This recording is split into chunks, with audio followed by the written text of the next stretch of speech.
Dominant Protector. Credit to the author. 3,751-60. Ang mga pangalan po na nandito ay galing sa mga name generator. Kaya kung meron man pagkakatulad sa mga pangalan ng totoong tao o lugar, ito ay tunay na hindi sinasadya. Sa ganitong paraan, ang sword chi ni Joel ay magiging katumbas ng isang basura, at maaaring magbunyag pa ito ng pagbubukas upang matanggap ang paglipat.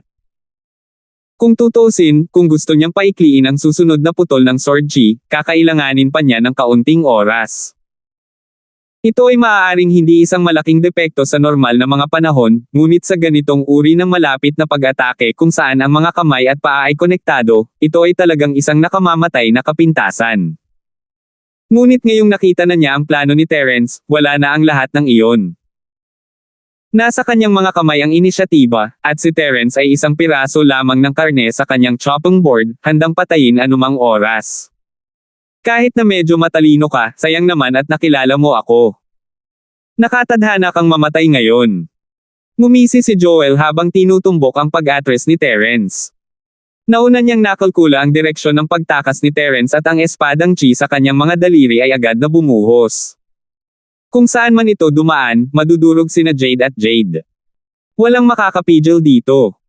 Ito ang ika-23 estilo ng nakamamatay na tuloy-tuloy na espada. Boom! Nayanig ang lupa at yumanig ang mga bundok.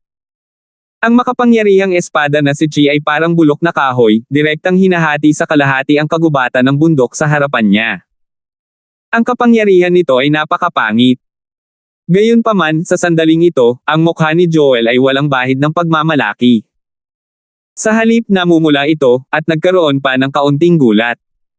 Walang ibang dahilan. Itong espadang determinado niyang ipanalo, talagang na-miss niya.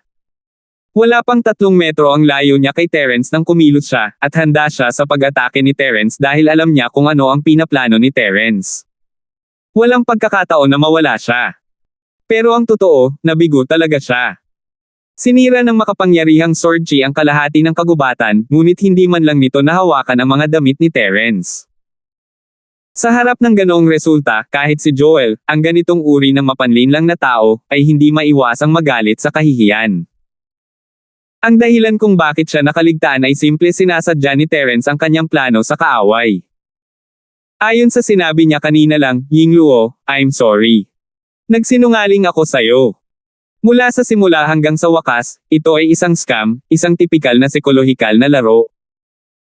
Si Terence ay mayroong lahat ng uri ng makapangyarihang trump card, at hindi siya natatakot sa kanyang kalaban, ngunit hindi siya tanga para makipag-head-to-head sa kanya.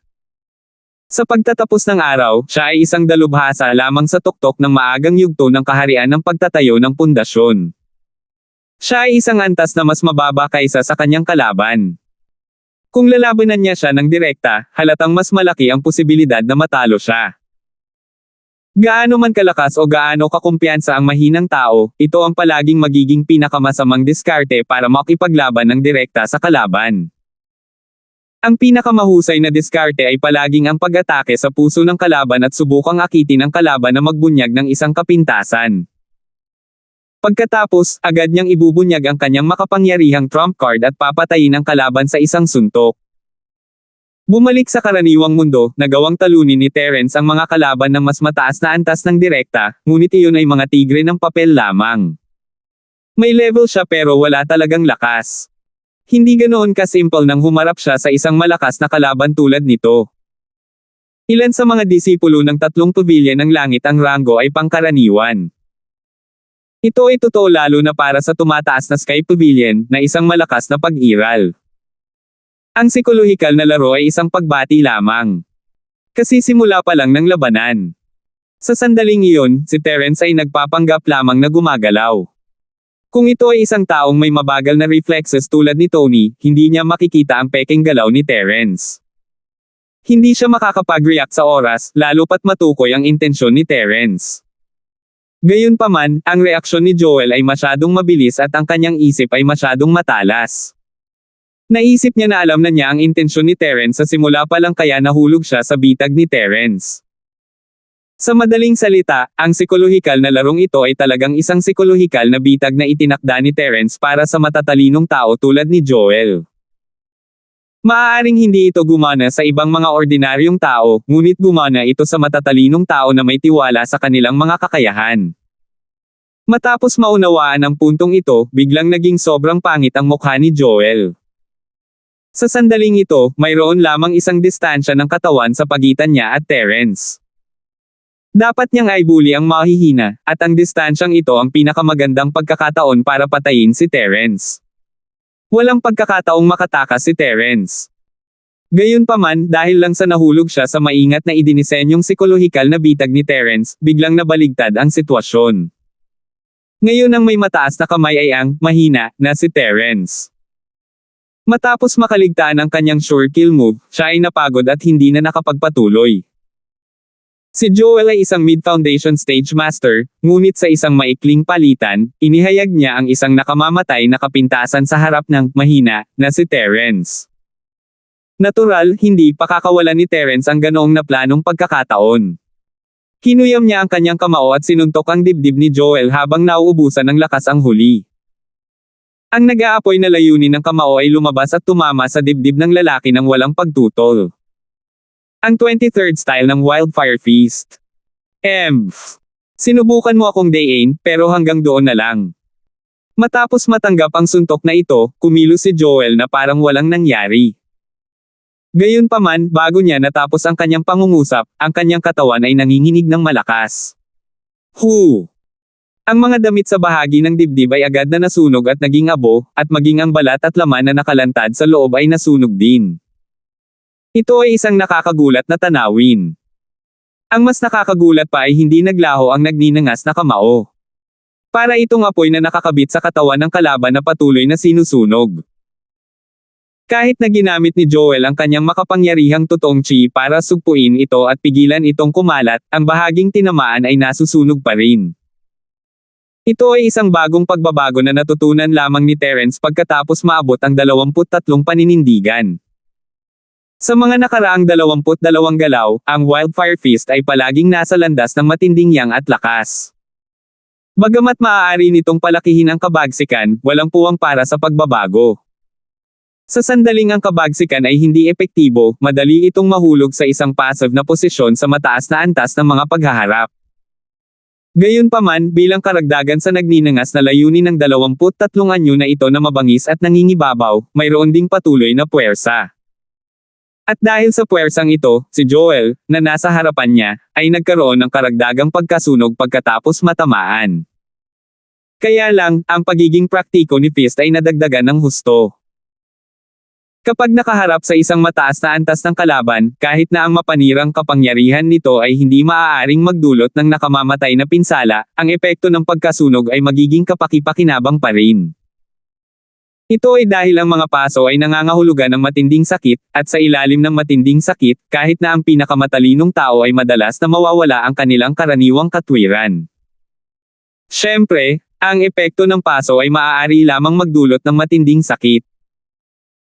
Bagamat mukhang nakakatakot sa hitsura at maaaring nakamamatay sa isang ordinaryong tao, imposibleng masunog ang isang makapangyarihang Foundation Stage Master tulad ni Joel hanggang sa mamatay. 3,752. Hindi maiwasan ni Terence na umiling sa pagkabigo. 23 anyo ng mabangis na apoy na kamao, tinamaan sa dibdib sa ganoong kalayuan ng walang anumang depensa. Kung ang kalaban ay nasa parehong antas sa kanya, ang pinsala ay magiging malubha. Gayunpaman, sa katawan ng kalaban, ang ganitong uri ng pinsala ay higit sa isang sugat sa laman. Sapat na para makaramdam siya ng sakit. Dismayado pa rin si Terence, ngunit galit na si Joel dahil sa sakit. Anong uri ng kakaibang martial technique ito?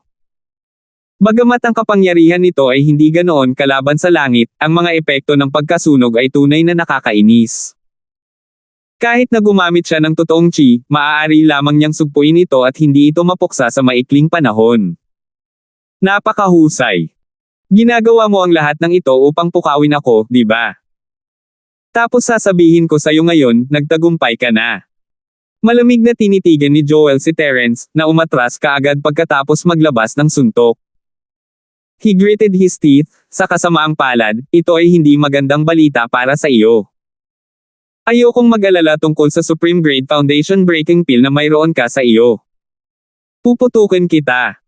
Pagkatapos sabihin iyon, tiniis ni Joel ang nag-aapoy na sakit mula sa kanyang dibdib at humakbang pasulong. Ang nakapalibot na kalangitan, lupa, at kagubatan ay agad na nagbago ng kulay. Lahat ng bagay na magagalaw at hindi magagalaw ay may kaluskos na parang may paparating na bagyo. Ang kilusan ay higit na marahas kaysa noong katatapos pa lang niyang i-condensed ang 23 anyo ng Fatal Continuous Sword. Nagpaplano ba ang taong ito na gamitin ang kanyang ultimate killing move? Lumakas ang tibok ng puso ni Terence habang pinalaganap niya ang sining ng Dragon Mastery para palitan ang chi na naubos niya mula sa 23 anyo ng Wildfire Feast. Napabuntong hininga siya at nag-focus, naghihintay sa susunod na pag-atake. Kung pareho silang nasa parehong antas, maaaring pinili ni Terence na mag-strike muna. Pagkatapos ng lahat, ang pagupo at paghihintay sa kamatayan ay hindi kailanman ang kanyang estilo. Ngunit ngayon, siya ang mahina sa ibabaw, at kailangan niyang piliin na maghintay muna para magamit ng husto ang kalamangan na ito. Pagkatapos lamang makahanap ng 100% na pagkakataon, ang kanyang trump card ay talagang magkakaroon ng epekto ng isang hammer strike. Kung ginamit niya ito para sayangin ang makapangyarihang martial arts ng kalaban, ilantad lamang nito ng maaga ang kanyang trump card. Maliban doon, ito ay walang kabuluhan. Nang makita ang tense at alertong poster ni Terence, nakakuha si Joel ng isang hindi pa nagagawang makapangyarihang aura at nanunuya sa pang-aalipusta, ang mahina ay palaging mahina. Kaya't paano kung i-rack mo ang iyong mga utak upang gumawa ng inisyatiba? Sa harap ng ganap na pagkakaiba sa lakas, lahat ng pukana at intriga ay biro lamang. Ngayon, ipapakita ko sa iyo kung ano ang ibig sabihin ng pagiging isang malakas na tao na hindi mo kayang masaktan bago ka mamatay.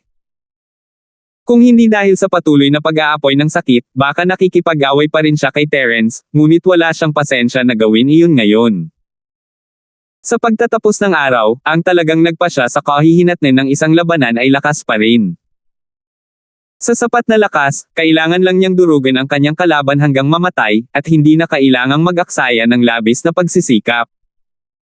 Ang katawan ni Joel ay bumaril kay Terence na parang cannonball muli, mas mabilis kaysa sa bilis na ipinakita niya kanina.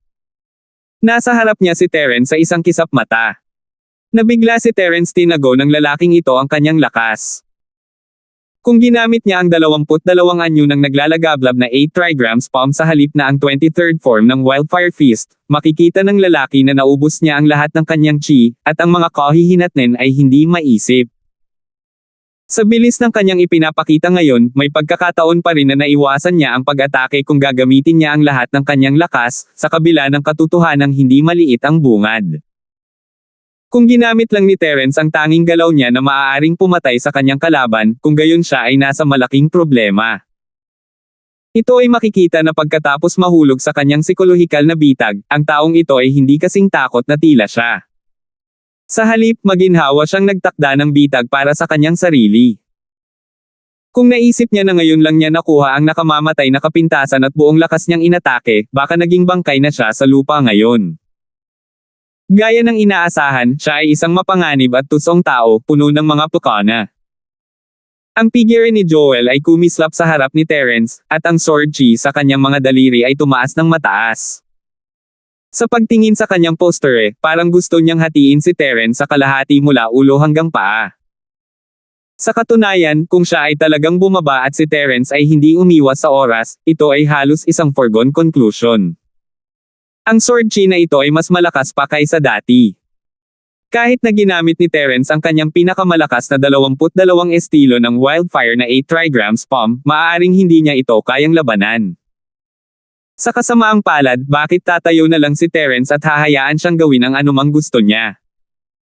Walang kamalay-malay na gusto ni Terence na dodge ang sword chi, ngunit bago niya magawa iyon, nakaramdam siya ng nakamamatay na babala sa kanyang puso.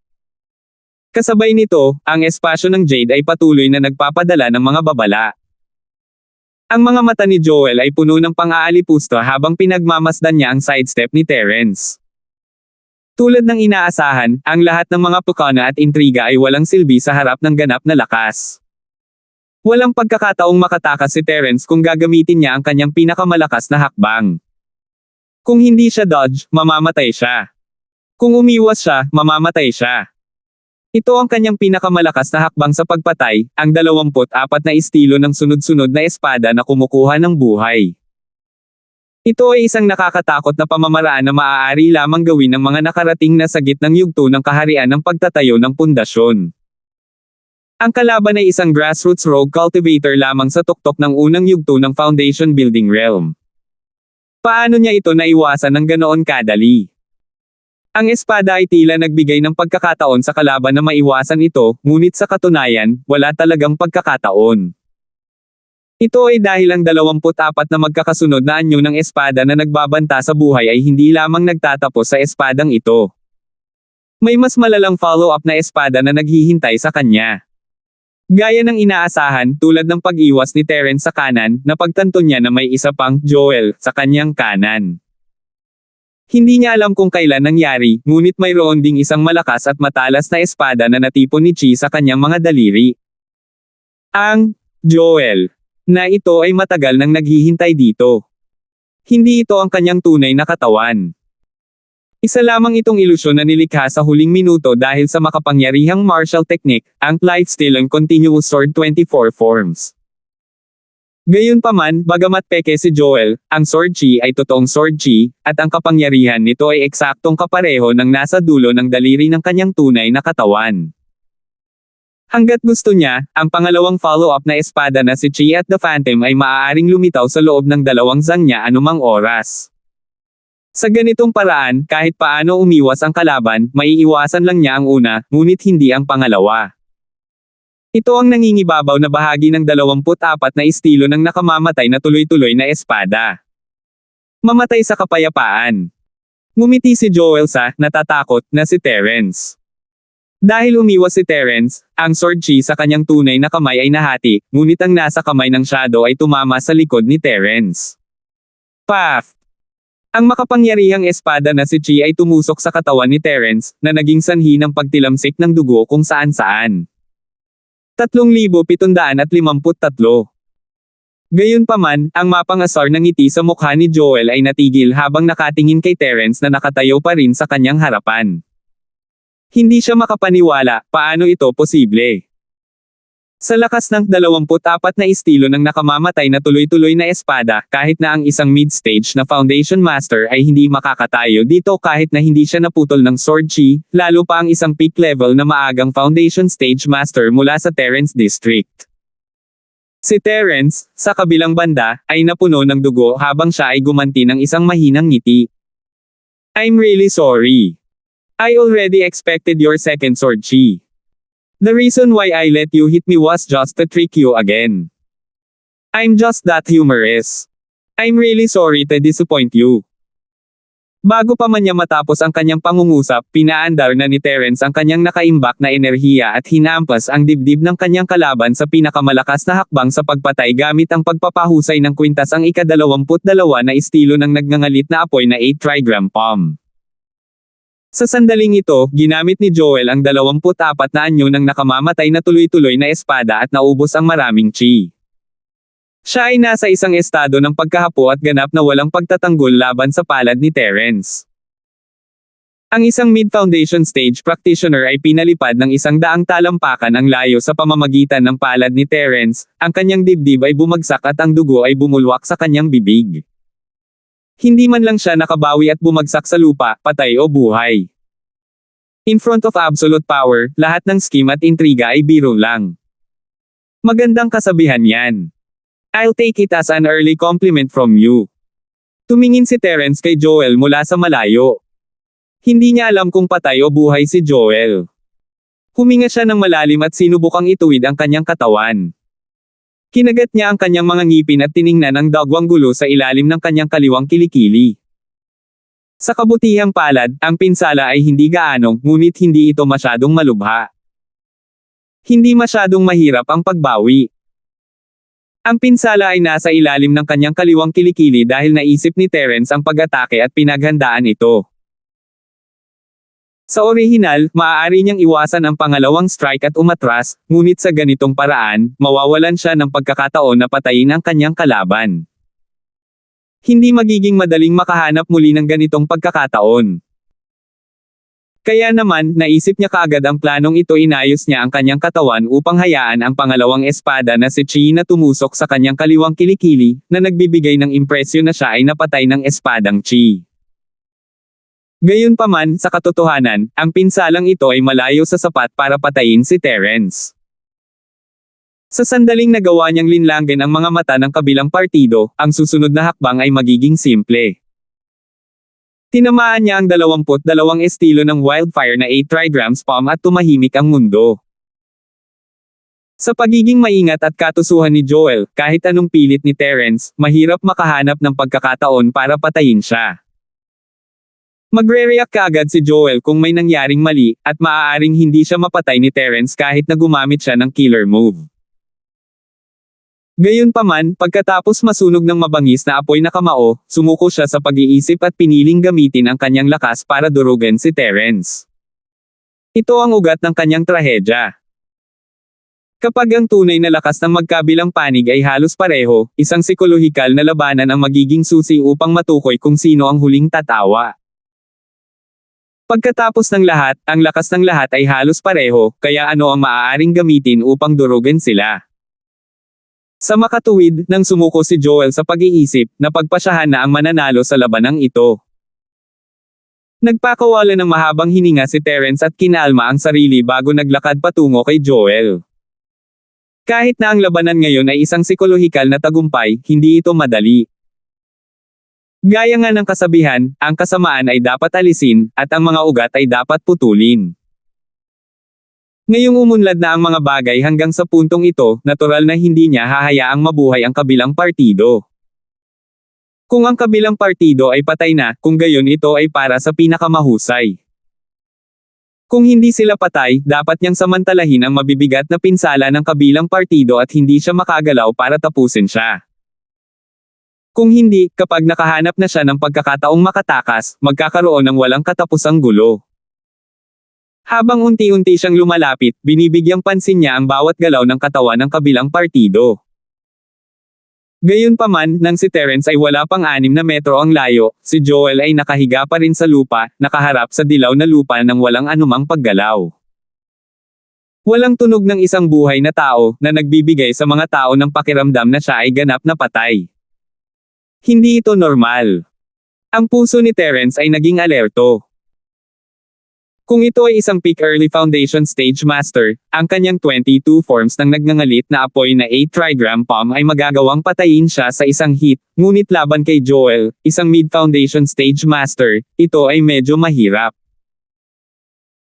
Kahit na may kapangyarihan ang malalim na kwintas na Chi, ito ay higit na magiging sanhi ng kanyang malubhang pinsala at nasa bingit ng kamatayan, ngunit malamang na hindi siya direktang papatayin, lalo pat patayin siya ng ganito, nang walang kahit isang bakas ng hininga.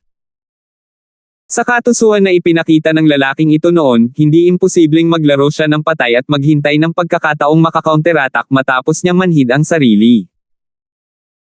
Kung ibang tao iyon, gusto sana nilang lumapit para kumpirmahin kung patay o buhay ang tao, ngunit huminto si Terence ng 20 talampakan ang layo. Ginamit niya ang Jade Space para lagyang muli ang kanyang chi at naghanda para sa ika-21 estilo ng nagngangalit na 8 trigrams palm. Kahit na ang kapangyarihan ng ika-21 na estilo ng ligaw na apoy na 8 trigram palm ay hindi maihahambing sa ika-22 na estilo, ito ay higit pa sa sapat upang harapin ang pangwakas na suntok sa sitwasyong ito. Nakapagdesisyon na si Terence, hindi mahalaga kung ang taong ito ay nagpapanggap na patay o hindi, bibigyan niya siya ng isang huling hampas dito at ngayon. Pagkatapos noon, imposible na siyang maglaro ng patay dahil siguradong patay na siya. Gaya ng inaasahan, hindi na ito napigilan ng patay na bangkay matapos mapagtanto ang intensyon ni Terence. Gamulong ito sa gilid para makatakas sa palad ni Terence at naghagis ng isang dakot ng silver dust. Lime. Iyon ang unang reaksyon ni Terence, at hindi niya alam kung matatawa o iiyak. Isang mid-foundation stage practitioner na nagtatapon ng lime powder para tumakas nang hindi siya manalo sa isang laban, hindi ba masyadong katawa-tawa ang sense of the karapatang ari vu ng street gangster na ito. Gayunpaman, agad na napagtanto ni Terence na ang lime powder ay hindi normal. Hindi lamang nito nakaharang ang kanyang paningin, ngunit maaari rin itong sumabog. Boom! Nayanig ang lupa habang ang alikabok ay sumabog sa isang maliit na ulap ng kabute na ikinagulat ni Terence. Kung hindi niya inipon ang kanyang chi ng maaga upang ihanda ang ika-21 estilo ng Wildfire na 8 trigram bomb at ginamit ito upang mabawi ang halos lahat ng frontal impact, at sa kabutihang palad, hindi pa siya masyadong malapit ngayon, o kung hindi dahil sa pagsabog lamang ay nahuli siya at nagdagdag ng mga pinsala sa kanyang mga pinsala. Kung ganoon, baka napatay siya ng kabilang partido. Isa lang itong ginawa ng tao na malakas na pagsabog ng alikabok. Tinapik ni Terence ang alikabok sa kanyang katawan at tumingin sa bakanteng espasyo sa kanyang harapan. Hindi niya mahanap ang figure ng lalaki. 3,754. Chase. Iyon ang unang pumasok sa isip ni Terence, ngunit ang kalaban ay dapat na nakatakas ng medyo malayo. Mahirap hanapin ang direksyon sa maikling panahon. Nang si Terence ay hahanap na ng direksyon para subukan ang kanyang kapalaran, nakarinig siya ng mga yabag sa di kalayuan. Nanikip ang kanyang puso magkakaproblema kung may makaalam na hinahabol niya si Joel. Pagkatapos ng lahat, ang taong ito ay isang inner sect disciple ng tumataas na Sky Pavilion. Kung papatayin siya ni Terence sa harap ng lahat, ito ay parang hinahamon ang 3 pavilion sa publiko. Gustuhin man niyang mamatay, hindi ito ang paraan para gawin iyon. Pakiramdam ni Terence ay walang magawa habang papalapit ng papalapit ang mga yabag. Nasa mas mabuting kalagayan siya kaysa kay Joel, ngunit hindi gaanong. Hindi niya maipagpatuloy ang pagtugis kung siya ay natuklasan, at kung ito ay isang taong may masamang intensyon na gustong samantalahin siya, hindi siya makakatakas. Para maging ligtas, sumuko si Terence sa paghabol at mabilis na umalis sa eksena, mamaantong hininga. Ang taong ito ay talagang tuso at mahirap pakitunguhan. Kahit na ito ay hindi maaaring patayin siya, at talagang hinayaan niya itong makatakas. Weasel ba ang lalaking ito? Bukod dito, bukod sa nakamamatay na mga chainsword na nahati sa dalawa, ang taong ito ay mayroon ding kakaiba at malakas na pulbos. Siya ay talagang puno ng mga trick at hindi maaaring maliitin. Gayunpaman, ngayon na siya ay nakatakas na may napakagandang pagkakataon, magiging napakahirap na alisin ang taong ito sa hinaharap. Pagkatapos ng lahat, kahit na alam nila na siya ay isang inner sect disciple ng tumataas na Sky Pavilion, hindi nila alam ang kanyang pangalan. Napakahirap na makahanap muli ng ganitong pagkakataon. Dagdag pa, kahit na magkaroon siya ng pagkakataong tulad nito sa hinaharap, sa tuso, maingat, at lakas na ipinakita ng lalaki, hindi siya makalaro ni Terence tulad ng ginawa niya sa pagkakataong ito maliban kung gumamit siya ng mas malakas na lakas para durugan siya. Kalimutan mo na to. Dahil nakatakas na siya, wala akong choice kundi mag-ingat kapag ginamit ko ang 1,000 thread mask at ang identity ni Natalie in the future.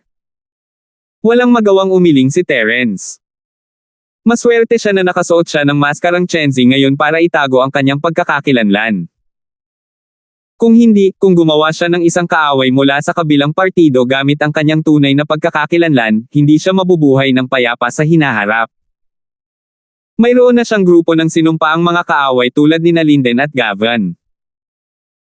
Kung idaragdag niya ang tuso at brutal na si Joel, kailangan niyang mag-aksaya ng oras kasama ang mga idiot na ito araw-araw sa malugod na bagong pavilion. Kung gayon, ano ang punto ng pagtutok sa kanyang paglilinang? Iniwasan ni Terence ang mga mata at tenga ng mga tao sa daan at bumalik sa Yingzin Pavilion nang walang sagabal. Sinimulan niyang gamutin kaagad ang kanyang mga sugat. Medyo nagsisi siya na hindi niya napatay si Joel, pero nabili niya ngayon ang Star Inkstone. Ito ay isang mahusay na tagumpay. Isang kayamanan na maaaring makatulong sa mga tao na makapasok sa Golden Core Stage ng perpekto. Kung ang balitang ito ay kakalat, ito ay isang malakas na pagkakataon na magpapainggit sa lahat sa mundo. Hindi ito kailangan ni Terence ng ilang sandali, ngunit isang araw, siya ang magiging pinakamalakas na Golden Core Cultivator, at magagawa niyang makapasok sa hanay ng mga nangungunang master ng isla ng Sky Class sa pag-iisip lang tungkol dito, kumukulo ang dugo niya. Ang hindi alam ni Terence ay pagkatapos niyang umalis para sa isang incense stick ng oras, hindi kalayuan sa gitna ng pagsabog ng alikabok, isang kalahating patay at nasugatan na lalaki ang gumapang palabas ng makapal na dilaw na lupa na nahihirapan. Si Joel iyon. Bagamat si Terence ay gumagamit ng psikolohikal na pakikidigma mula sa simula hanggang sa huli upang paglaruan ang kanyang kalaban, may isang pagkakamali na nagawa niya minamaliit niya ang kapangyarihan ng 22 estilo ng kanyang nagngangalit na 8 trigram palm. Bagamat imposible talaga para sa 22 anyo na direktang pumatay ng isang master sa gitnang yugto ng Foundation Building Realm, sa perpektong pagkakataon ngayon lang, ang palad ay halos gumamit ng 100% ng kapangyarihan nito. Matapos tamaan ng palad na ito si Joel, kahit na hindi siya mamatay, siya ay malubhang masusugatan. At pagkatapos ay ginamit niya ang pulbos upang magpakawala ng pagsabog ng alikabok, na hindi maiwasang nakadagdag sa kanyang mga pinsala. Imposibleng makatakas siya ng malayo sa ganoong kaikling panahon. Alam ni Joel na hanggat tumatakbo siya sa isang lugar na may mga tao, hindi maglalakas loob si Terence na habulin siya gaano man siya katapang, ngunit ang problema ay matagal na niyang sinundan si Terence noon, at nakagawa siya ng palihim na pag-atake sa napakalayo na sulok na ito. Kung gusto niyang bumalik sa pangunahing kalsada na may mas maraming tao, kailangan niyang tumakbo ng hindi bababa sa 2 milya ang layo. Sa kanyang mga pinsala, walang paraan na makakatakbo siya ng ganoon kalayo nang hindi nakita ni Terence. Maaari lamang siyang manatili sa kanyang kinalalagyan at ibaon ang kanyang sarili ng malalim sa lupa habang ang alikabok ay sumabog. Ang tanging pagkakataon niyang mabuhay ay ang pagtaya na hindi magtatagal dito si Terence. Ito ay isang tunay na hakbang hindi banggitin kung gaano katagal siya mananatili, ngunit pinipilit niya ang kanyang sarili sa isang dead end. Imposible para sa isang ordinaryong tao na makaligtas sa pagkakalibing ng buhay sa malalim na lupa. Bagamat hindi problema ang isang mid-stage foundation building expert na tulad niya, huwag kalimutang nasa state of serious injury siya at nasa bingit ng kamatayan. Kung siya ay inilibing ng mahabang panahon, siya ay masusuffocate hanggang mamatay tulad ng isang ordinaryong tao. Bukod dito, kahit na hindi siya masuffocate hanggang mamatay, maaaring wala siyang lakas na lumaban sa lupa. Sa oras na iyon, mamamatay pa rin siya. Ngunit hindi masyadong nag-isip si Joel. Ginawa lang niya ito, sinusubukang mabuhay sa harap ng kamatayan. Sa huli, nakuha niya ang huling pagkakataon na mabuhay. Siyempre, may elemento ng swerte sa pagkakataong ito na mabuhay kung hindi dahil sa isang taong dumaan, na natili sana si Terence upang hanapin sila. Hindi niya hahayaan ang mga ito ng ganoon kadali. Masasabi lamang ng isa na laging may daan palabas. Bagamat nagkamali si Joel sa simula nang itutok niya ang kanyang mga mata kay Terence, hindi naging masama ang kanyang kapalaran sa huli. Kahit na kumatok ang kanyang mga ngipin sa bakal na plato, nagawa pa rin niyang panatilihin ang kanyang buhay. Whoosh! Whoosh! Whoosh! Sa wakas, nakitang muli ang liwanag ng araw, si Joel ay sakam na bumuga ng hangin. Kahit na ang mga pinsala sa kanyang katawan ay napakalubha na maaari siyang mamatay anumang oras, ngunit sa sigla ng isang middle stage foundation stage master, kung walang panlabas na interference, hanggat ayaw niyang mamatay, mayroon pa rin siyang pagkakataong mabuhay. Hay! Buti na lang may trumpo ako, kung hindi, papatayin mo talaga ako ngayon. Nanginginig, pinilit ni Joel na bumangon mula sa lupa, ngunit hindi siya umalis. Sa halip, tumingin siya sa paligid at tumingin sa dinadaanan ni Terence, mahinang bumubulong sa kanyang sarili, ang Welcome Pavilion ay ang tanging lugar sa direksyong ito. Hindi dapat pumunta sa ganitong paraan ang mga ordinaryong bastos na magsasaka. Baguhan kaya ang taong ito sa Welcome Pavilion. Imposible yun. Kailan pa nagkaroon ng bagong dating ang Welcome Pavilion sa peak ng early foundation stage? O marahil, ang taong ito ay ang malugod na tagapamahala ng bagong pavilion. Matapos mag-isip ng mahabang panahon, muntik nang bumagsak si Joel sa lupa dahil sa kanyang malubhang pinsala at panghihina. Bahagya niyang napatetag ang kanyang katawan bago pasuray-suray. 3,755. Kahit anong mangyari, kailangan niyang maghiganti ngayon. Kailangan din niyang gumawa ng paraan para makuha ang Star Inkstone na iyon. Ngunit kung gusto niyang gawin ito, ang pinakamahalagang bagay ay ang makabawi muna sa kanyang mga pinsala. Pagkatapos lamang niyang imbestigahan ang background ng taong ito, magagawa niya ang mga bagay ng mas maginhawa. Sa pag-iisip nito, biglang huminto ang mga nakakagulat na hakbang ni Joel, at isang bakas ng masasamang kasamaan ang sumilay sa kanyang mga mata. Gayunpaman, bago iyon, maaari niyang hikayatin ang iba na gumawa ng isang bagay para sa kanya. Kahit papaano, makakahanap siya ng paraan upang maimbestigahan ang background ng taong ito, at ang kanyang murang amo ang nagkataon na ang pinakamahusay na kandidato. Isinasantabi ang pagnanais ni Joel na maghiganti kay Terence. Mabilis na bumalik si Terence sa normal na bilis ng pagtanggap sa mga bagong tao pagkatapos makuha ang Star Inkstone. Sa araw, pupunta pa rin siya sa Espiritong Jade Hall para sa akin sa oras. Sa gabi, nagmumuni-muni at naglilinang pa rin siya sa kanyang kuweba. Paminsan-minsan, nakikipagpalitan siya ng mga pananaw sa kanyang kahabag-habag na nakatatandang kapatid at sa iba pa. Pinag-uusapan nila ang lahat at pinag-uusapan ang mga kamakailang kaganapan sa isla. Maliban doon, walang pakialam si Terence kay Joel. Pagkatapos ng lahat, si Natalie ang may sama ng loob kay Joel, hindi si Terence. Siya ay gumugugol ng maraming oras at pagsisikap sa pagsusulit ng bagong dating, at walang anumang bagay na kailangan niyang gawin sa kanyang pagkakakilanlan na Linford. Pagkatapos ng lahat, hanggat hindi lumitaw si Natalie, wala itong silbi kahit na makahanap si Joel ng libu-libong super expert para maghiganti. Dahil kahit gaano karaming tao ang mayroon sila, imposibleng mahanap itong haka-haka na Natalie. Dahil hindi nila mahanap si Natalie, hindi na kailangang pag-usapan ang tungkol sa paghihiganti. Pagkatapos ng ilang araw ng kapayapaan, sa wakas ay magsisimula na ang ikatlong segment ng rookie evaluation. At sa sandaling ito, ang mga rookie na nasugatan mula sa pagsubok sa paglaban ay karaniwang bumalik sa normal. Pagkatapos ay inilabas ang mga punto ng lahat sa pampublikong listahan.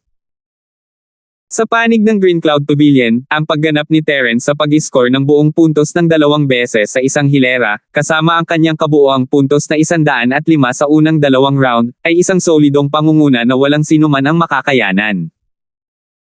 Si Tony, na nasa ikalawang pwesto, ay may kabuoang 72 puntos. 33 puntos ang layo niya kay Terence.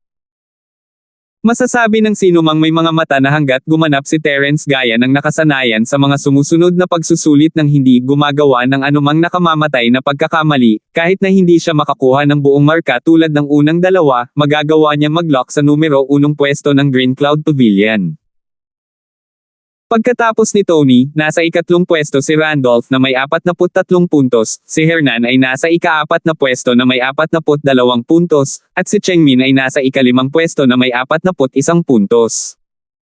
Ang mga baguhan ng Green Cloud Pavilion na narank sa likod ay malinaw na naiiba sa nakaraang 5. Ang kanilang mga puntos ay nasa ibaba ng 30, at ang huli ay mayroon lamang isang kaawa-awang 11 puntos. Bagamat ang rookie evaluation ay nakatapos lamang ng 2 round, ang mga rookie ay nagsisimula ng magpakita ng malinaw na pagkakaiba.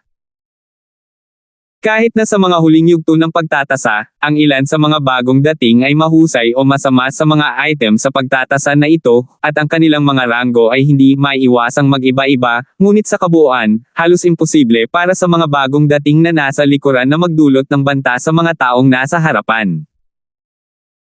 Isinasantabi ang weirdo na sina Terence at Gavin, Randolph, Hernan, at Chengmin ay nangunguna pa sa kanila ng 12 puntos.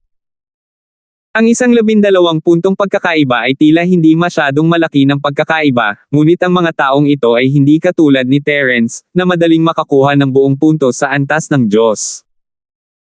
Kahit na mayroon silang ilang mga puntos na maaaring malampasan ang tatlong ito, ang kanilang pinagsamang lakas ay naroroon, at ito ay sapat na mabuti kung maaari nilang pigilan ang pagkakaiba mula sa paglaki. Hindi makatotohanan ang paghabol nila mula sa likuran. Kung hindi, hindi lamang sila nakakuha ng kaawa-awang bilang ng mga puntos pagkatapos ng 2 round. Namilog ang mga mata ni Gavin habang tinitingnan ang ranking sa public roll. Siya ang pinakamakapangyarihang senior na disipulo sa Green Cloud Pavilion. Sa hinaharap, maaari pa nga siyang maging pangatlong master ng pavilion. Siya ay hindi isang tao na hindi maaaring ihambing ng isang tao tulad ng kanyang matandang disipulo. At iyon ang katotohanan maliban kay Terence at sa dalawa pa, lahat ng iba pang mga baguhan ay sumama sa kanya, at ang lalaki ay walang kapantay para sa kanya. Gayunpaman, sa nakakahiyang point ranking na ito, kahit si Gavin, na noon pa man ay makapal ang balat, ay hindi maiwasang mamula sa kahihiyan.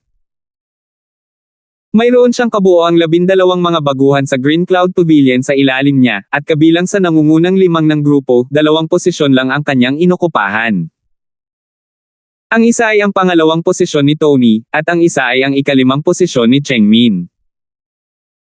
Sa kabilang banda, ang kahabag-habag na si Sheksyong ay nasa listahan ang lahat ng kanyang 3 tauhan, at si Terence, na nakita nilang tinak sa kanilang panig, ay nanguna pa ng walang pag-aalinlangan. Walang makakapagpayugyog sa kanya. Sa ganoong kaibahan na kaibahan, talagang awkward ito. At ito ay noong hindi alam ni Gavin ang tungkol sa usapin ni Chengmin. Kung alam niyang pinagtaksilan ni Chengmin si Terence at naging especially iyan ni Terence, magagalit siya kaya dumura siya ng dugo. Bilang pinakamatandang nakatatandang kapatid na namamahala sa mga bagong disipulo ng Green Cloud Pavilion, paano niya haharapin ang iba kung ang kanyang mga disipulo ay nasa ranggo lamang ng isa sa nangungunang 5? Kahit subconsciously naramdaman ni Gavin na kakaiba ang tingin sa kanya ng mga bagong dating na nasa ilalim niya nitong mga nakaraang araw. Kung magpapatuloy ito, ang mga bagong dating na ito ay unti-unting mag-iisip na wala siyang maidudulot sa kanila ng anumang mga benepisyo, at na hindi niya maihahambing sa pagdurusa ng kabilang panig. Medyo magulo iyon. Sa sandaling nawala ang kanyang prestihiyo sa harap ng mga bagong dating na ito, kahit na si Gavin ay maaaring maging pangatlong master ng pavilion ayon sa gusto niya, siya ay magiging isang commander lamang na walang awtoridad. Ang kanyang sitwasyon ay malamang na hindi mas mahusay kaysa kay Beren, na malapit ng ma-kick out. Hindi, kailangan kong mabilis na makaisip ng paraan para matigil ito. Kanina pa siya nag-iisip ng mga paraan para maalis si Terence, kaya halos wala siyang oras sa pag-iisip tungkol dito, ngunit ngayon na napagtanto niya ang potensyal na panganib, natural na kailangan niyang mag-isip ng paraan para malutas ito.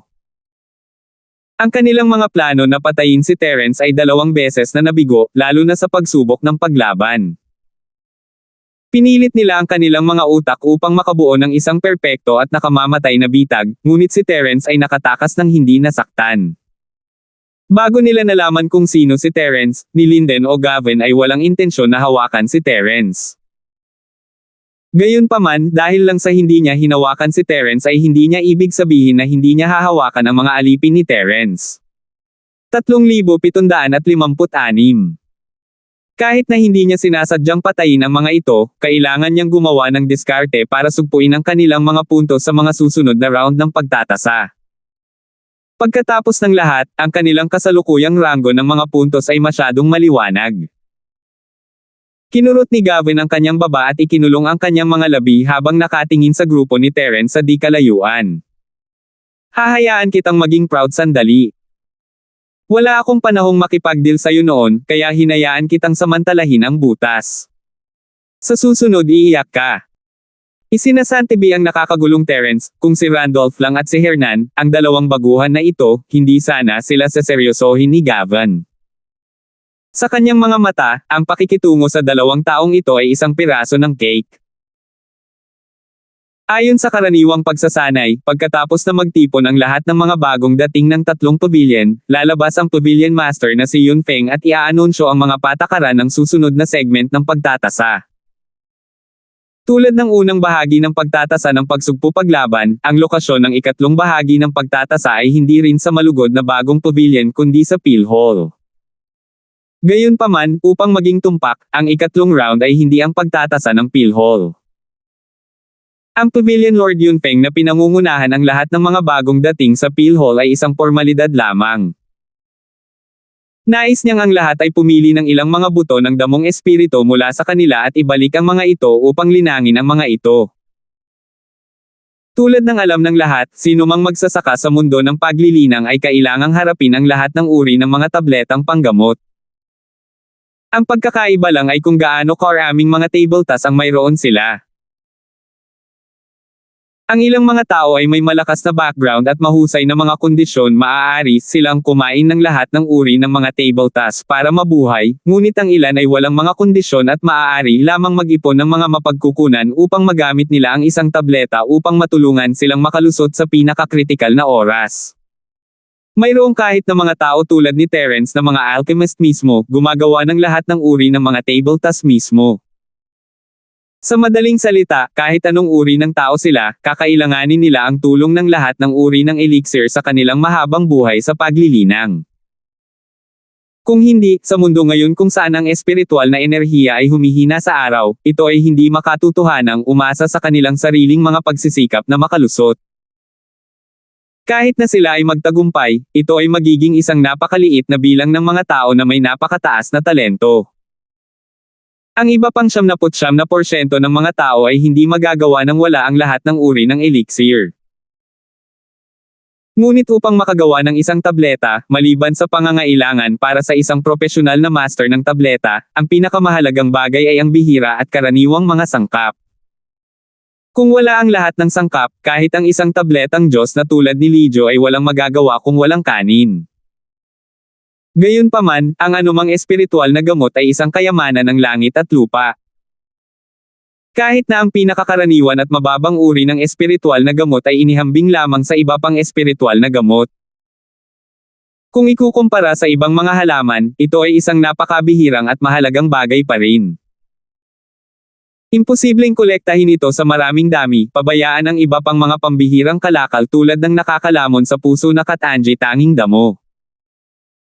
Natural, ang paraan ng artificial na lumalagong espiritual na gamot ay nabuo. Gayunpaman, bagaman ang mga espiritual na halamang gamot ay mga halaman din, sila ay may matinding pangangailangan para sa kanilang lumalagong kapaligiran. Sila ay higit na hinihingi kaysa sa mga ordinaryong halaman at bulaklak. Kahit na may mga cultivator na partikular na gumugol ng maraming enerhiya para alagaan sila, ang kanilang survival rate ay palaging mananatili sa napakababang antas. Bukod dito, ang kanilang ikot ng paglaki ay karaniwang napakatagal. Madalas silang nagtrabaho ng husto sa loob ng mga dekada. Kung hindi sila mag-iingat, sila ay malalanta at mamamatay. Ang lahat ng kanilang pagsisikap ay magiging walang kabuluhan. Gayunpaman, pagkatapos ng libu-libong taon ng karanasan, ang mundo ng paglilinang ng Sky-class na isla ay nakabuo na ng isang napaka-mature na paraan upang magtanim ng mga spirit herbs. Hindi lamang ang survival rate nito ay mas mataas kaysa dati, ngunit sa pagdaragdag ng mga manu-manong paraan ng pagpapahinog, ang cycle ng paglago nito ay lubhang pinaikli. Maraming karaniwang mga espiritual na damo ang maaaring itanim at linangin sa malawakang sukat upang matiyak ang supply at demand nito. Siyempre, ito ay limitado lamang sa ilang karaniwang mga halamang espiritual. Karamihan sa mga espesyal na espiritual na damo ay napakabihirang, at walang karanasan sa pagpapalaki ng mga ito. Napakababa pa rin ang kanilang survival rate. Kung ito ay maaaring linangin sa isang malaking sukat, ito ay naging popular sa mahabang panahon, at hindi tinatawag na isang bihirang espiritual na gamot. Kung titingnan ang buong isla ng Sky-class sa hilagang bahagi ng isla, ang pinakamakapangyarihan sa lugar ng lumalagong mga espiritual na damo ay natural na anghel ng mga table tasks. Sa pagkakataong ito, dinala ni Yunfeng ang mga bagong dating mula sa 3 pavilion dito upang kolektahin ang mga buto ng iba't ibang espiritual na halamang gamot. Pagkatapos ay ibabalik nila ang mga ito sa kani-kanilang tirahan sa kuweba upang alagaan. Ito ang ikatlong bahagi ng pagtatasa ng bagong dating, ang pagsubok sa espiritual na damo. Ang Peel Hall ay kapareho ng Law Enforcement Hall. Ito ang pinakatanyag sa labas ng 3 malalaking pavilion sa North Island. Ito ay isa sa ilang mga independenteng bulwagan na maririnig ng lahat. Kung ikukumpara sa Law Enforcement Hall, na malamig at tahimik ngunit napakalakas ng pressure, ang Peel Hall ay itinayo sa bundok at tinatanggap ang mga tao sa lahat ng direksyon. Ano man ang layout ng arkitektura o ang daloy ng mga tao, ito ay malinaw na mas mabait at madaling pagpunta kaysa sa law enforcement hall. Hindi bababasa, hindi ito makakaramdam ng hindi komportable sa mga tao. Pagkatapos ng lahat, mahigpit na pagsasalita, maliban sa pagiging isang independenteng departamento ng tatlong malalaking pavilion at pagiging responsable para sa supply ng mga table tasks para sa tatlong malalaking pavilion, ang PhilHall ay isa ring malaking organisasyon ng Chamber of Commerce na katulad ng Hong Chamber of Commerce sa isang kahulugan. Huwag kalimutan, pinag-iisipan pa rin ng miserableng senior brother kung dapat ba siyang mag-ipon ng 200 piraso ng spiritual jade at pumunta sa PhilHall para maghanap ng alchemist na tutulong sa pagpino sa foundation building barrier break and peel. Bawat taon, sa pamamagitan lamang ng pagkolekta ng mga bayarin mula sa pagpino ng mga panggamot na table tasks para sa iba, ang PhilHall ay maaaring kumita ng napakalaking yaman. Bilang karagdagan, ang PhilHall ay nakipagtulungan din sa malalaking mga ngalakal tulad ng Hong Chamber of Commerce upang ibenta ang lahat ng uri ng mga medicinal pill ng maramihan. Sa ganitong paraan, makakakuha ito ng isa pang astronomical na halaga ng kayamanan. Sa pagsasama ng dalawa, ang PhilHall ay talagang isa sa pinakamayamang departamento sa tatlong malalaking pavilion. Maging ang espiritong Jade Hall, na siyang responsable sa pagmimina ng espiritong si Jade, ay halos kapantay nito. Dahil din sa napakalaking mapagkukunan ng pananalapi na ang PhilHall ay maaaring suportahan ang malawak na koleksyon ng lahat ng uri ng mga bihirang espiritual na gamot at gumastos ng maraming pera upang mapagtagumpayan ang maraming alchemist. Kung ang dalawang bagay na ito ay hindi magagawa, ang PhilHall ay iiral lamang sa pangalan. Sa pangunguna ni Yunfeng, umakyat sa bundok ang mga bagong dating ng tatlong pavilion. Matapos lampasan ang mga patong-patong ng mga anti-gang gusali, ang lumitaw sa harap ng mga bagong dating ay isang nakalalasing na luntiang. Kahit na mula sa ilang daang talampakan ng layo, naaamoy ng isa ang nakakapreskong halimuyak ng mga halamang espiritu. Ito ang pinakamahalagang pinagmumulan ng mga spirit herbs ng PhilHall, ang Spirit Herb Garden na binuo nito. Sinakop nito ang isang lugar na ilang dosenang ektarya at kumonsumo ng maraming lakas tao at mapagkukunan. Ang PhilHall ay nagtanim ng daan-daang espiritual na damo dito.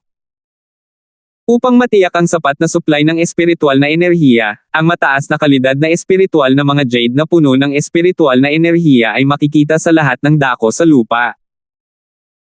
Sa isang natural na kapaligiran, hindi na kailangang sadyang gawin ito para sa paglaki ng mga normal na halamang espiritu. Malinaw na ginagawa ito ng nursery ng espiritu ng damo upang madagdagan ang produksyon. Kung ito ay pinahihintulutan na lumago ng natural, hindi magkakaroon ng maraming espiritong damo na tumutubo sa maliit na lugar na ito na may 12-dosenang ektarya. Sa abot ng nakikita ng mata, hindi lamang naroon ang lahat ng uri ng hindi mabibaylang espiritual na halamang gamot, ngunit mayroon ding mga espiritual na jade sa buong lupa. Ito ay isang makapigil hiningang tanawin. Ang mga baguhan mula sa tatlong pavilion, na hindi pa nakakakita ng ganoong mundo, ay hindi napigil ang lunukan ang isang subo ng laway. Ang lugar na ito ay parang paraiso sa lupa. 3,757. Maging si Terence ay humanga sa eksena. Sa isang lugar na tulad nito, ang espiritong si Jade ay hindi gaanong mahalaga kaysa sa espiritong Jade Hall. Pagkatapos ng lahat, kahit na ang espiritong si Jade Hall ay gumawa ng espiritong Jade, itinuring pa rin nila ito bilang espiritong si Jade. Bawat lugar ay mahigpit na binabantayan. Gayunpaman, sa nursery ng spirit medicine, ang espiritong si Jade ay itinapon sa paligid na parang mga bato. Bukod dito, tila ang pangangasiwa ay hindi masyadong mahigpit at hindi nila tinatrato ang espiritong si Jade bilang isang kayamanan. Ang tanging misyon ng kanilang pag-iral ay ang magpakawala ng espiritual na enerhiya upang pagsilbihan ang gamot sa espiritu. Ngunit maliban sa pagtataka, walang kasakiman si Terence sa kanyang isipan. Sa kanyang mga kwalipikasyon, hanggat may pagkakataon siyang makapunta rito, kasing dali ng pag-angat ng isang daliri upang magnakaw ng espiritong si Jade, ngunit ang paggawa nito ng labis ay haantong sa mga problema. Kung nais ni Terence na kumita ng malaking halaga ng espiritual na jade sa maikling panahon, malinaw na ang paggawa ng elixir ay magiging mas mabilis. Maaari lang siyang gumawa ng mataas na kalidad na foundation breakthrough pill at ibenta ito para sa libu-libong espiritual na jade. Ito ay mas maaasahan kaysa sa maliit na pagnanakaw na ito. Siyempre, kung talagang gusto niyang ibenta ang mga table tasks, kailangan niyang gamitin ang pagkakakilanlan ni Natalie. Medyo delikado, at kung hindi niya kailanganin, hindi gagawin ng maingat na si Terence. Bukod dito, kahit na si Natalie ay may nakatagong pagkakakilanlan, imposible para sa kanya na magbenta ng maraming bilang ng mga pildores ng madalas. Siya ay tiyak na target ng mga taong may lihim na motibo, at iyon ay hindi katumbas ng halaga.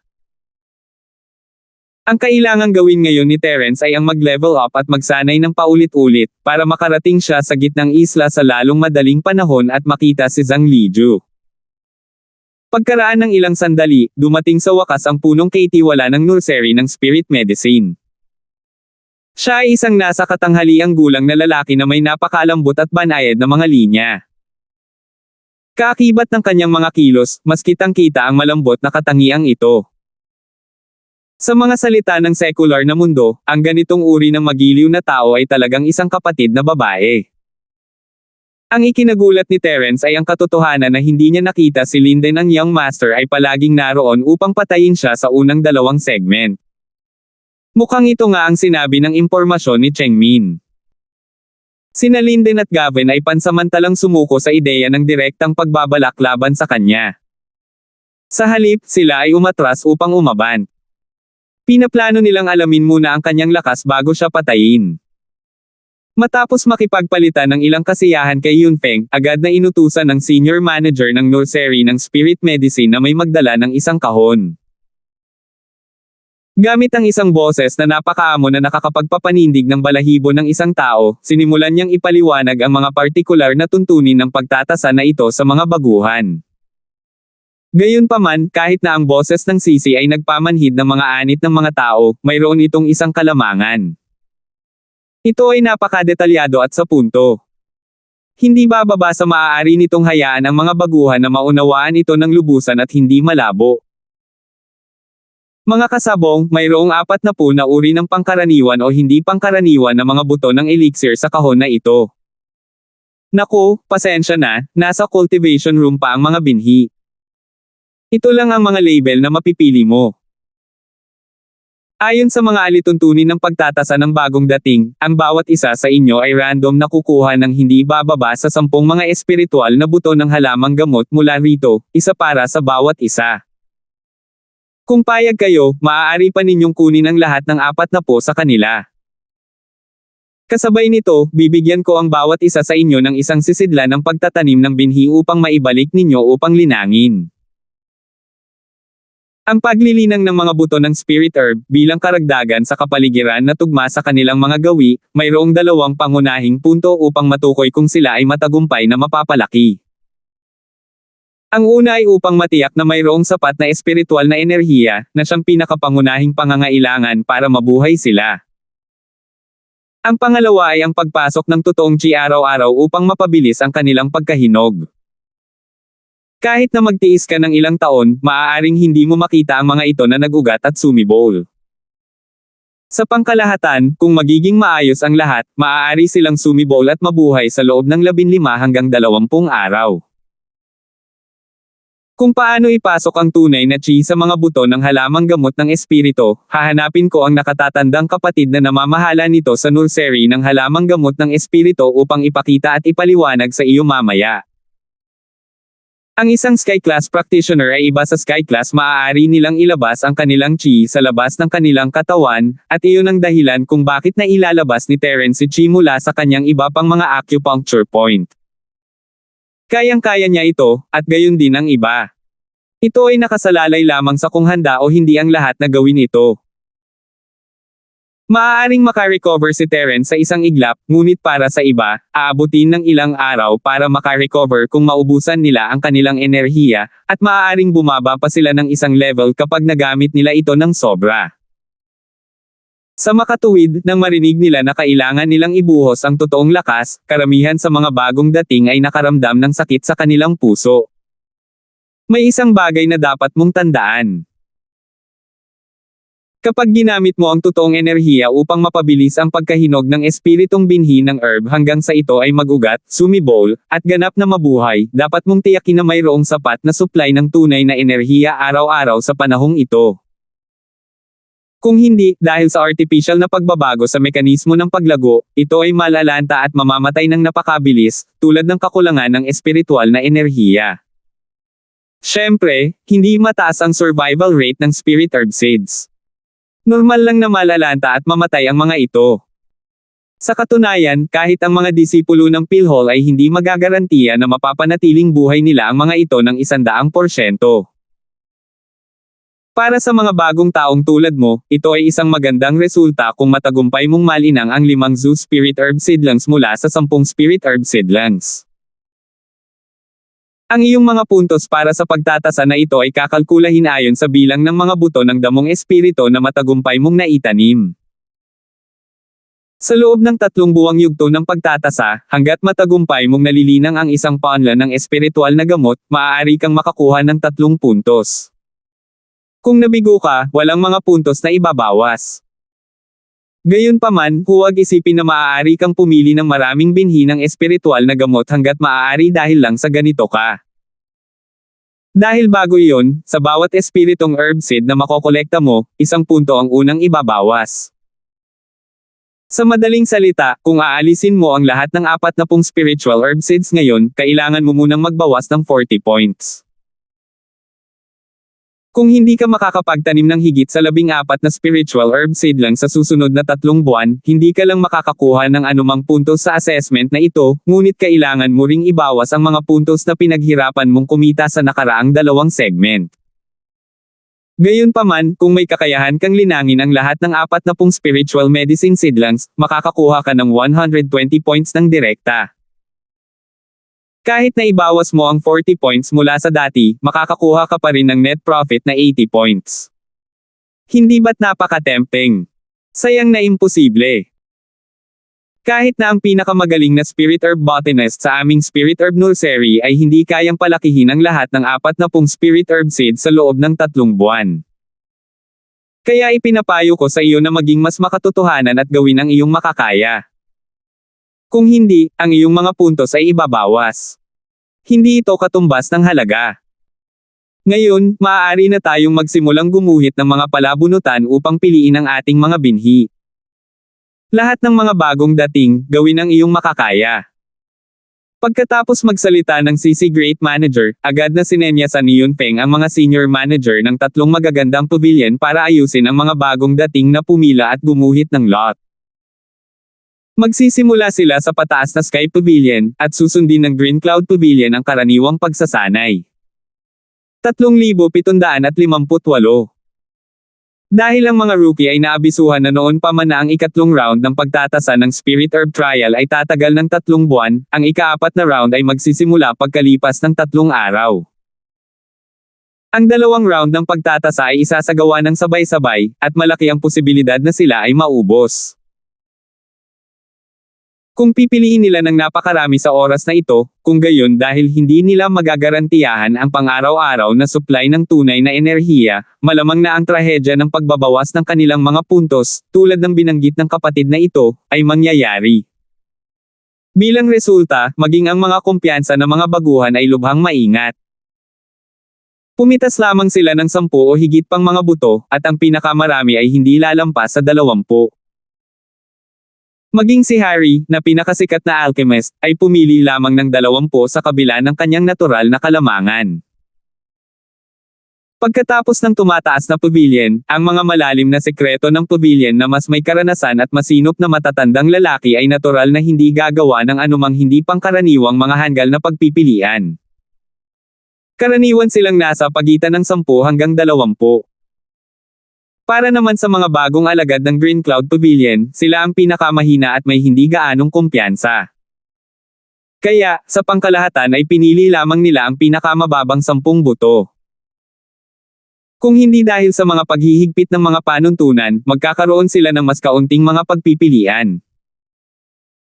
Bagamat si Randolph at ang iba ay maaaring hindi matalo sa mga bagong dating ng iba pang dalawang pavilion sa mga tuntunin ng lakas, hindi dapat kalimutan na ang paglilinang ng mga spiritual herb seed ay nangangailangan ng malaking halaga ng espiritual na enerhiya bilang karagdagan sa isang malaking halaga ng tunay na enerhiya.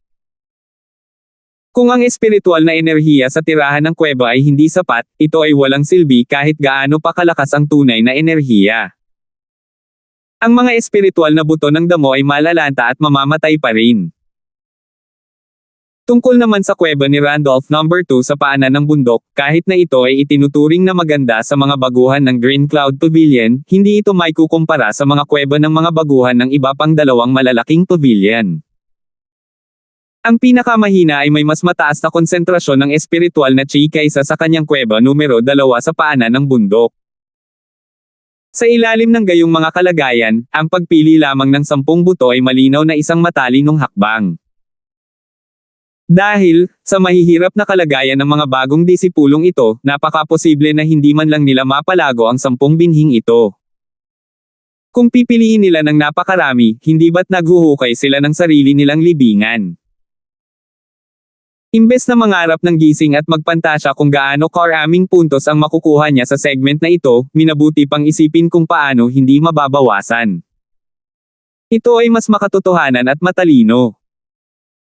Habang ang iba pang mga baguhan ay pumipila para gumuhit ng kanilang mga binhi, si Terence ay nasa dulo ng linya, tahimik na pinagmamasdan ang 40 buto ng halamang gamot ng espiritu na ibinigay ng nursery ng gamot sa espiritu. Pinanangkitin ng isa sa kanila ang kanyang mga mata. Nakakapanakit ng puso ang Katanji tanging damo. Mayroong talagang nakakasira ng puso na Katanji tanging damo sa pagitan ng 40 buto ng damong espiritu. Sinabi nga ng CC manager na may mga karaniwan at hindi pangkaraniwan, ngunit hindi pa rin inaasahan ni Terence na kasama sa kanila ang nakakalamon sa puso na Katanji tanging buto ng damo. Pagkatapos ng lahat, sa mga tuntunin ng pambihira at halaga, ang nakakalom sa puso na Katanji tanging damo ay talagang mas mahalaga kaysa sa iba pang mga normal na buto ng damo. Para kay Terence, ito ay isang meat pie na nahulog mula sa langit. Nag-aapoy ang puso ni Terence kaka-rating lang niya sa tuktok ng maagang foundation stage, ngunit hanggat gumugol siya ng ilang oras sa pagpapatatag ng kanyang lakas, maaari niyang simulan ang paghahanda para sa kalagitnaan ng foundation stage. Ang pinakamahalagang bahagi nito ay ang yugto ng pundasyon na gininto ang core, at ang susi sa yugto ng pundasyong gininto ang core ay ang napakagandang damo na lumalamon sa puso. Siya ay gumugol ng maraming pagsisikap at nanganganib na mahuli ng mga multo na golden eagle sa labas ng likod ng bundok bago sa wakas ay nakakuha ng isa mula sa bangin. Alam ni Terence na kailangan niyang irak ang kanyang utak para makakuha ng isa pa. Kahit na mahanap niya ito sa outer area ng likod na bundok, hindi siya makakapasok sa status niya ngayon. Mayroong mga patong-patong ng mga paghihigpit sa likod ng bundok, at nang walang pahintulot ng likod na bundok hall, walang sino man ang maaaring pumasok o umalis sa likod na bundok. Si Terence, na bago sa Green Cloud Pavilion, ay walang pagbubukod. Hindi niya inaasahan na ang mahalagang bagay na maaaring hindi niya makuha kahit nasarado ang kanyang utak dahil kusa talaga itong darating sa kanya habang nasa assessment mission. Gayunpaman, hindi naging madali para kay Terence na makuha ito kahit na isa ito sa 40. Ang tanging karapatan niya ay iulat ang numero at pagkatapos ay bunutin ang kaukulang bilang ng mga tag. Sa madaling salita, maliban na lang kung nag-sign up si Terence para sa 40 spiritual herb seeds, baka mamiss niya itong nakakalamon sa puso na Katanji tanging buto ng damo.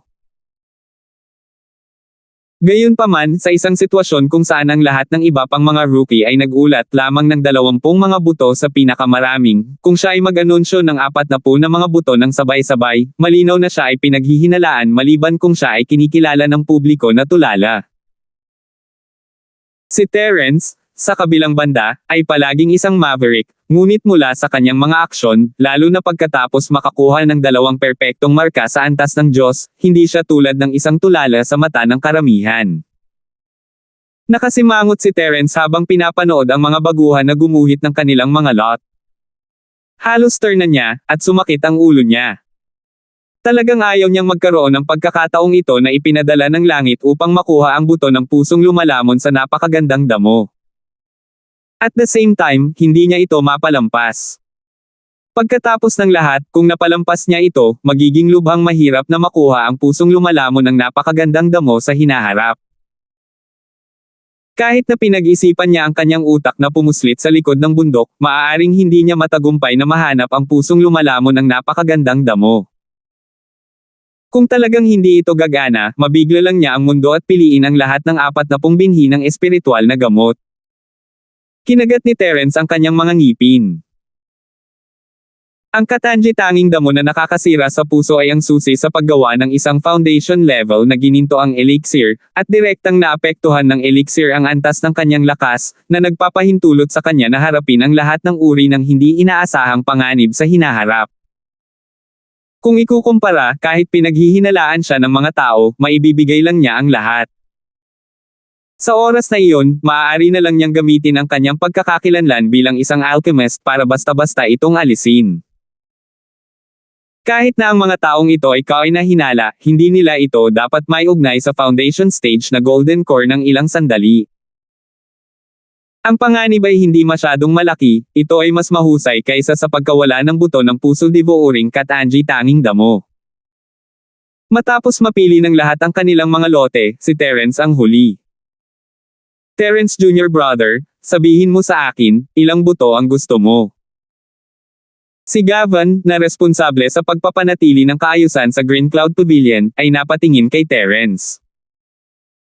Gusto niya talagang tanggalin ang magulo na si Terence na ito, ngunit kailangan pa rin niyang panatilihin ang kanyang kalmado bilang manager sa publiko.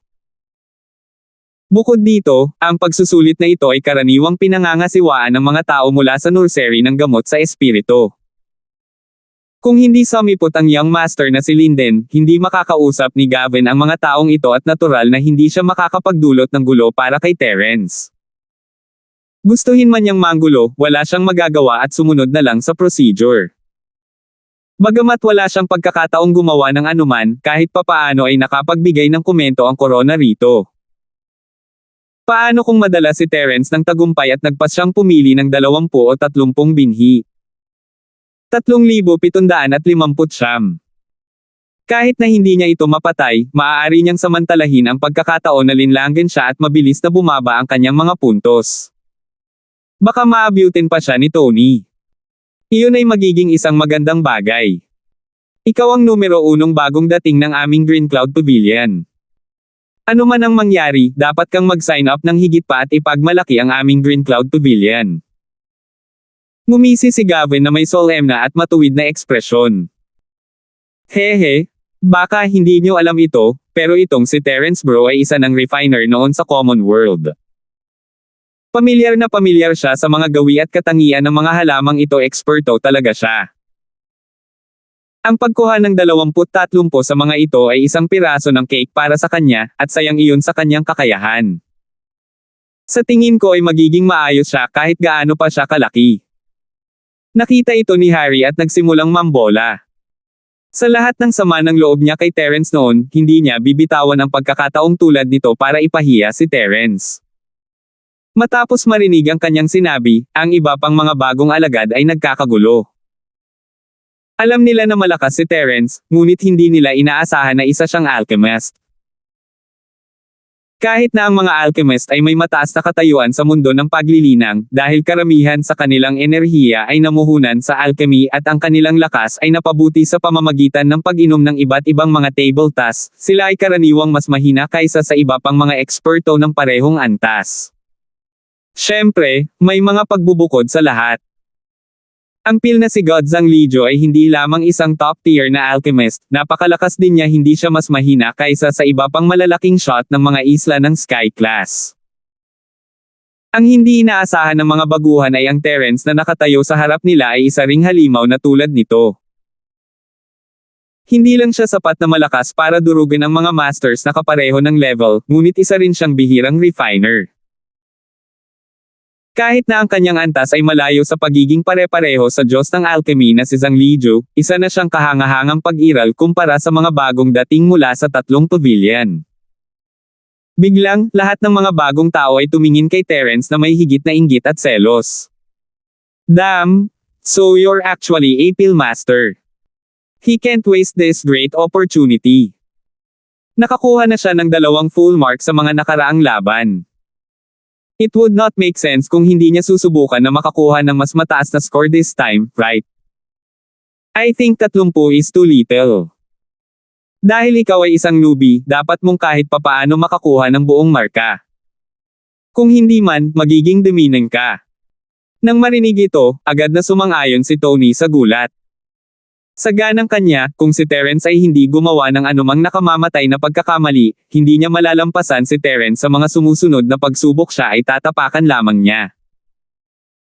Tanging ang pagsubok na tulad nito kung saan ibinawas ang mga puntos ay makakatulong sa kanya na isara ang puwang at malampasan pa siya. Siyempre, lahat ito ay nasa ilalim ng saligan na si Terence ay nakagawa ng isang malaking pagkakamali sa kanyang init ng sandali. Kung si Terence ay mag-sign up para sa 10 seeds tulad ng ibang mga baguhan, hindi siya magkakaroon ng pagkakataon.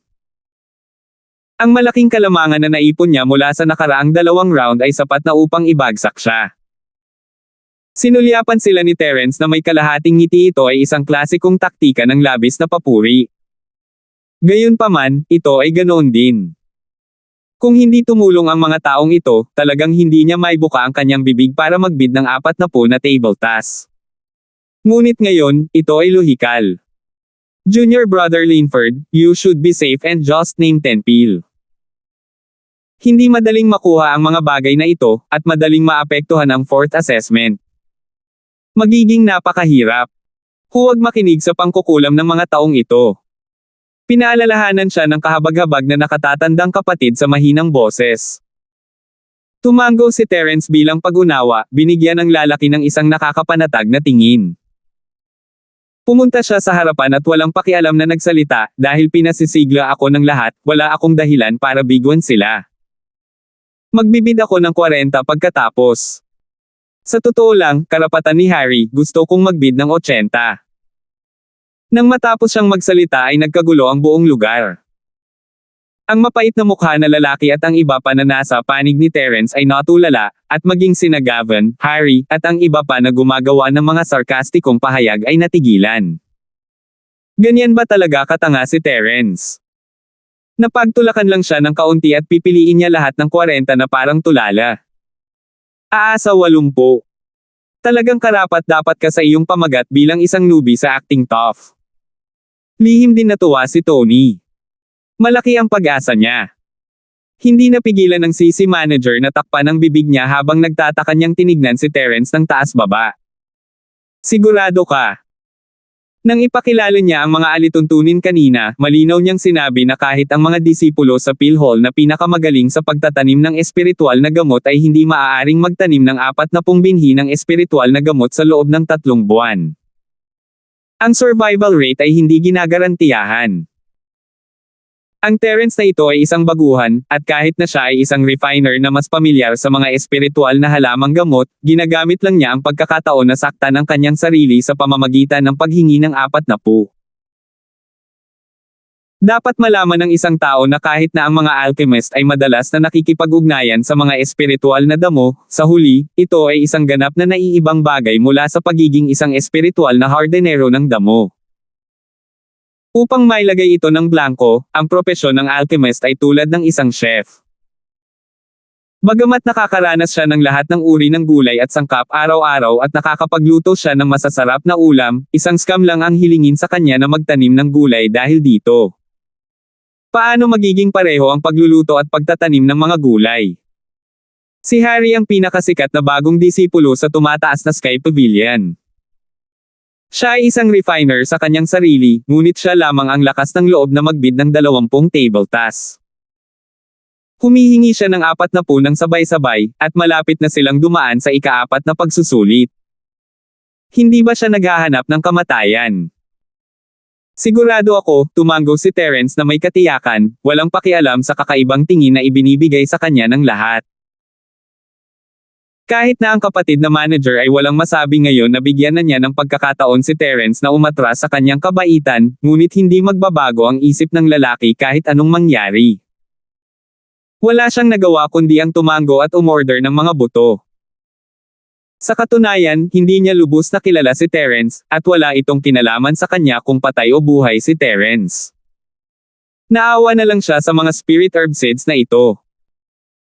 Lahat sila ay pinalaki sa tabi ng pill hall sa mga batch, at ang gastos ay hindi masyadong mataas, ngunit sila ay espiritual na mga buto ng damo.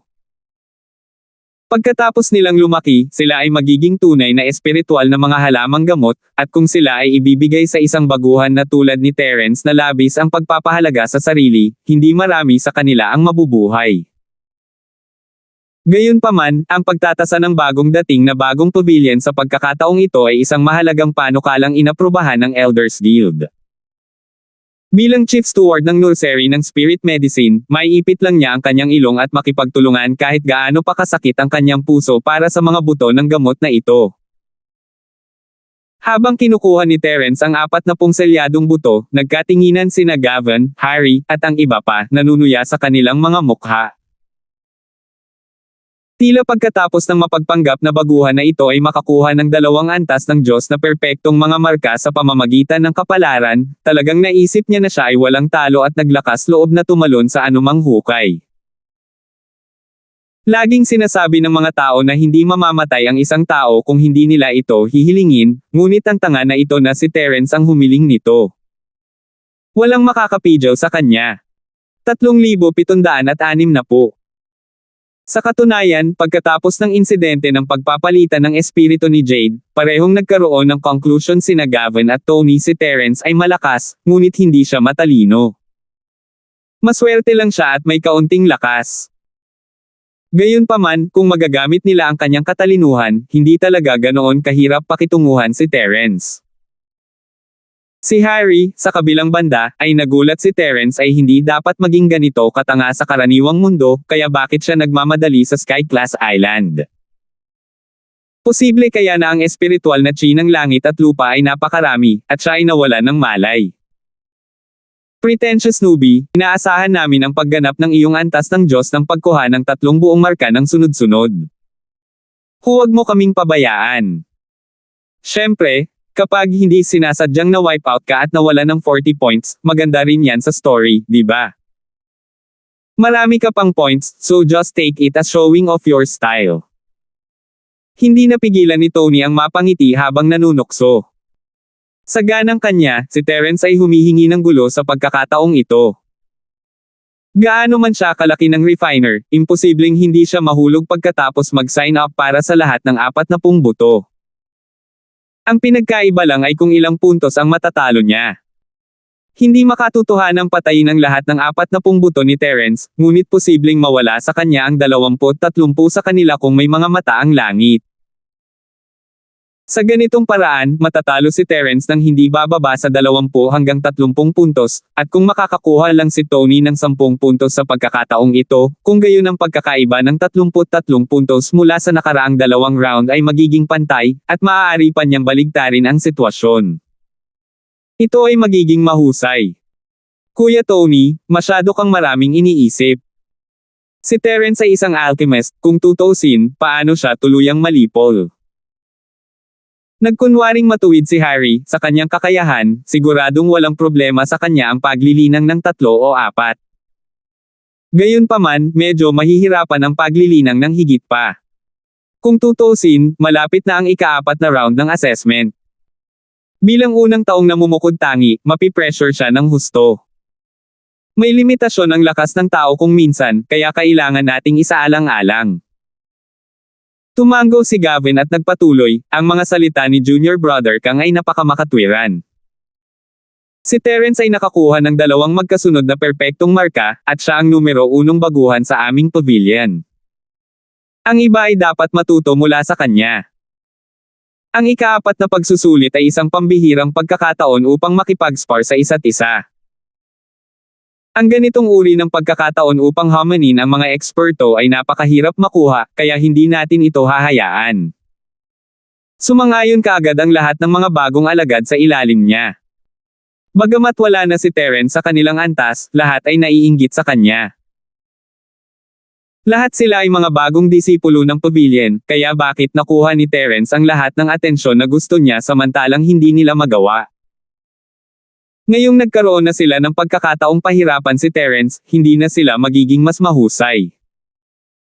Nang makita ang mga newbies, reaksyon, tumawa si Gavin, Harry at ang iba pa. Sa ganang kanila, ang pagkuha ni Terence ng 40 buto ng sabay-sabay ay napakalaking pressure. Kung siya ay matarget muli sa susunod na pagsubok, kahit na hindi niya ito maaaring patayin ng direkta, siya ay pagod na pagod hanggang sa puntong nakahiga sa lupa. Sapat na sana kung makakabawi siya ng kaunting purong enerhiya para sa pagsubok na hamon araw-araw, paano siya magpapalago ng 40 buto? Siguradong nananaginip ka. Si Gavin at ang iba ay ipinagmamalaki sa kanilang sarili, ngunit sina Leandro at Chengmin, na nasa gitna nila, ay sabay nang hinisyan si Terence. Sa estilo ng paggawa ng mga bagay ni Boss Terence, hinding-hindi siya lalaban sa isang hindi handa na labanan. Anong pinagtatawanan ng mga idiot na ito? Kapag lumabas ang resulta ng test, hindi nila malalaman kung sino ang tanga. Walang pakialam si Terence sa pangungutya ni Gavin at ng iba pa habang naglalakad siya pabalik sa grupo na may 40 buto sa kanyang kamay. Junior Kuya Linford, ikaw. Ano ang dapat kong sabihin? Hindi alam ng kawawang lalaki kung ano ang sasabihin pagkatapos makita ang kalmadong mukha ni Terence. Mula sa kanyang pananaw, ang mga aksyon ni Terence ngayon ay talagang napakawalang ingat at walang utak, wala itong pinagkaiba sa paghahanap ng kamatayan.